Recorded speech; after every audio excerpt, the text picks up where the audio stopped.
كراكم كأوتيزم أو كشكشم كربوي هي معناته من براسي ناخوش بو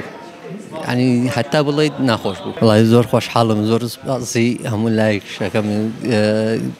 تايبتي كماما صار نجات أو حساب إيشا خيرة ككردي بو أما لبر كراكم كأوتيزم أو كشكشم كربوي هي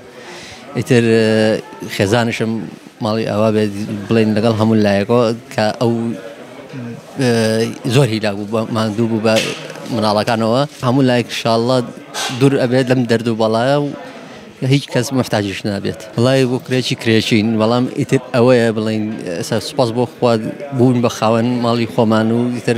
نجات ما نبي لو كريتشيتي ولا نجات مش ما نبي لو سنتر كاري أنا إن شاء الله الدكتور اشتركش باش ببيت وشارة سري أكرا مكا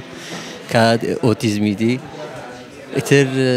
معنا كمان براسي ناخوش بو يعني حتى بالله ناخوش بو والله برز شيء